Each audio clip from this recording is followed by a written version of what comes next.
நில்லுடா. என்னமோ உங்களுக்கு தான் கல்யாணம் மாதிரி சரசரன் போயிட்டே இருக்கிறீங்க. ஒரு விவசாய வேணும். சின்னமணி வாடா.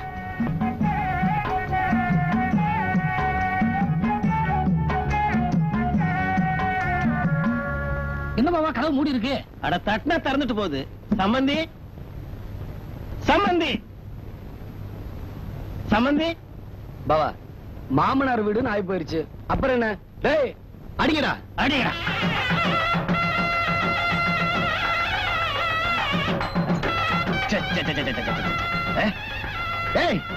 நிறுத்துங்கடா.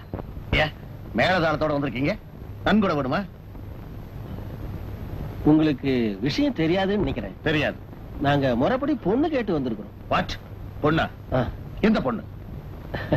என்னங்க இது, உங்களுக்கு இருக்கிறது ஒரே பொண்ணு தானே? ஆமா. அததான் கேட்க வந்தோம். What nonsense you are talking. இந்த எக்ஸ் மேயர் செல்வதோர வீட்டுக்கு பொண்ணு கேட்டு படி ஏறி வரத்துக்கு என்ன தைரியம்டா உங்களுக்கு? போச்சுடா, இந்த ஆளு ஆவுன்னு அட்டாணியில இருக்குவானே. சின்னமணி, நான் கேட்கறேன்னு வருத்தப்படாத. நீ அந்த பொண்ணை பத்தி சொன்ன விவரம் எல்லாம் உண்மைதானாப்பா? நீங்க கேட்கறதுல நியாயம் இருக்குது பாவா. எனக்கு அந்த பொண்ணுக்கு இருக்கிற சிநேகிதம் இவருக்கு தெரியாதுன்னு நினைக்கிறேன். கொஞ்சம் இருங்க, தப்பா எடுத்துக்காதீங்க. கண்மணி, கண்மணி, கண்மணி. என்னப்பா? பாத்தீங்களா பாவா, பாத்தீங்களா பாத்தீங்களா? நான் சொன்னதை நம்ப மாட்டேன்னு சொன்னீங்களே, இப்ப என்ன சொல்றீங்க? நான் வர்றேன்னு தெரிஞ்சுதான் கண்மணி கல்யாண பொண்ணு மாதிரி வந்து நிக்குது. நல்லா பாருங்க பாவா. என்னமா இது? உனக்கு இவருக்கு பழக்கம் இருக்குன்னு சொல்லி ஊரையே கூட்டிக்கிட்டு வந்து கல்யாணத்துக்கு பொண்ணு கிட்ட வந்திருக்கிறான். எனக்கும் இவருக்கும் கல்யாணமா?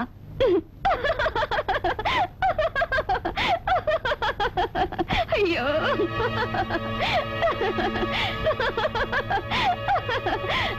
நல்ல தமாஷை. கண்மணி, நேத்து என் கூட பேசி சிரிச்சதுக்கும் இப்ப சிரிக்கிறதுக்கும் நிறைய வித்தியாசம் இருக்கு. இவங்க எல்லாம் தப்பா எடுத்துக்குவாங்க. விளையாடாத கண்மணி. ஆமா, உன் கூட விளையாட நீ என் மாமா மக, அதனால விளையாடுற. இது பாரு, நான் சிரிச்சது உன்னை பார்த்து இல்ல, உன் பேச்சையே நம்பி வந்திருக்காங்களே இவங்களை பார்த்துதா. இத பாருங்க, நானும் வாழ வேண்டிய ஒரு பொண்ணு. உண்மையிலேயே அவரை பொண்ணு பார்க்க வர சொல்லியிருந்தா இப்படி வாசப்படலையே நிக்க வச்சு பேசிருக்க மாட்டேன். அவர் காலை தொட்டு கும்பிட்டு உள்ள கூப்பிட்டு இருப்பேன். நான் சொல்றது சரிதானே? சரிதாங்க. கண்மணி, இந்த பட்டு வேட்டியை கட்டிக்கிட்டு பொண்ணு கேட்க வாங்கன்னு சொன்னது நீதானே? இத பாருங்க, நீங்க எந்த அர்த்தத்துல இப்படி பேசுறீங்கன்னு எனக்கு தெரியல. இதுக்கு உங்க கூட வந்தவங்க தான் பதில் சொல்லணும். நீங்க அவருக்கு சொந்தக்காரரா? இல்லம்மா. உங்களுக்கு என்னையும் தெரியும், அவரையும் தெரியும் இல்லையா? ஆமா. நான் எவ்வளவு படிச்சிருக்கேன்? பெரிய படிப்பெல்லாம் படிச்சிருக்கீங்க, காலேஜுக்கெல்லாம் போயிருக்கீங்க. அவரு 3ஆம் கிளாஸ் ஃபெயிலுமா. இப்படி 3ஆம் கிளாஸ் படிச்சவரு என் மேல ஆசைப்படுறதுல ஏதாவது நியாயம் இருக்கா? ஏமா, எனக்கு எவ்வளவு சொத்து இருக்கும்? என்னம்மா அப்படி கேக்குறீங்க? இந்த ஊர்ல இருக்கிற சொத்துல பாதி சொத்து உங்களுக்கு தானேம்மா. அவருக்கு சின்ன மணிக்கு என்னமா இருக்கு? ஒரு ஓட்ட ஹார்மோனிய பெட்டியும் ஒரு ஓட்டு வீடும் தானமா இருக்கு. இப்படி எதுவுமே இல்லாதவரு என் மேல ஆசைப்படுறதுல ஏதாவது நியாயம் இருக்கா? ஏன் பாட்டி, எனக்குன்னு அப்பா அம்மா எல்லாம் இருக்காங்கல்ல? ஆமாமா. அவருக்கு அந்த தம்பி தாய் தப்பன் பேரே தெரியாத ஒரு அனாதம்மா.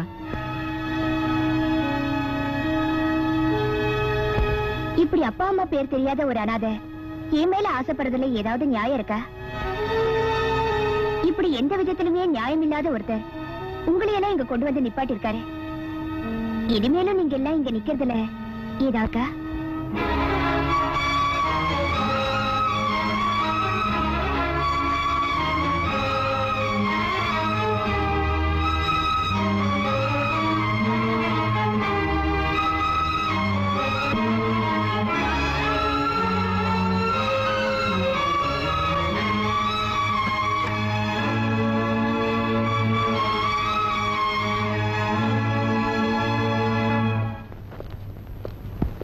கண்மணி, என்னம்மா?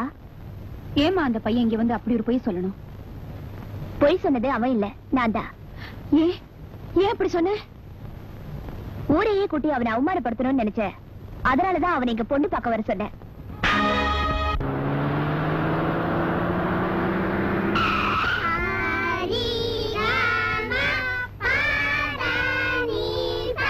எங்க அம்மா கிட்ட அடி வாங்க வச்சல, இனிமே நீ பாட்டே சொல்லி தரக்கூடாது.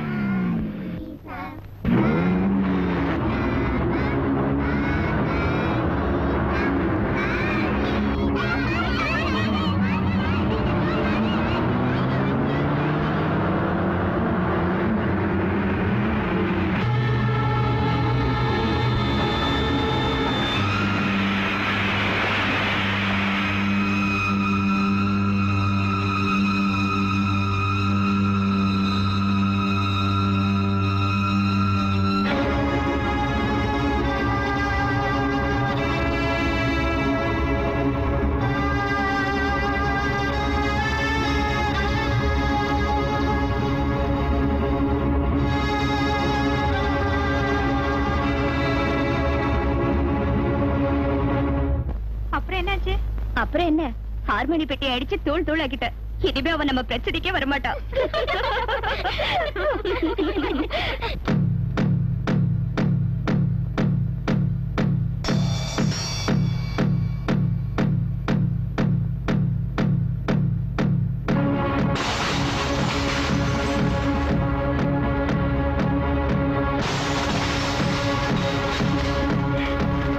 என்ன சத்தம்? அது ஒண்ணு இருக்காது.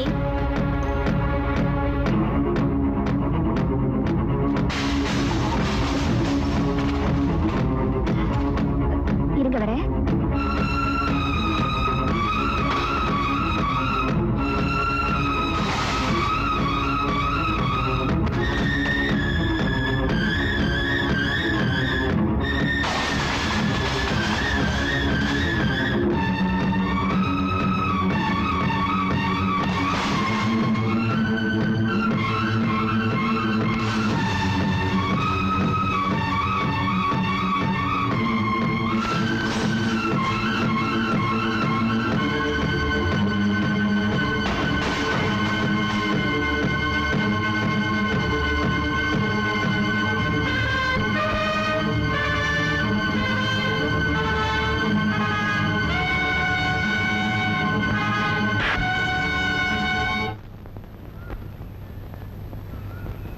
சின்னமணி, நீ 1008 காரணம் சொன்னாலும் சர்றா, வயசு பொண்ணு கை நீட்டி அடிச்சது தப்பு. பஞ்சாயத்துல நீ மன்னிப்பு கேட்டே ஆகணும். பாவா, தயவு செஞ்சு இந்த விஷயத்துல நீங்க தலையிடாதீங்க. அவ தப்பு பண்ணா அவளை நான் அடிச்சேன். இதுக்காக எவங்கிட்டையும் நான் மன்னிப்பு கேட்க தயாரா இல்ல. டேய், உன் பிரச்சனையை நீ சொல்லிட்ட இல்ல. இந்த ஊருக்குன்னு ஒரு கட்டுப்பாடு இருக்குது. அதுக்கு நான் கட்டுப்பட்டே தீரணும். உனக்கு பதிலா நான் அடி வாங்குறேன்டா. பாவா, இந்த பிரச்சனைய நானே தீர்த்துக்கிறேன்.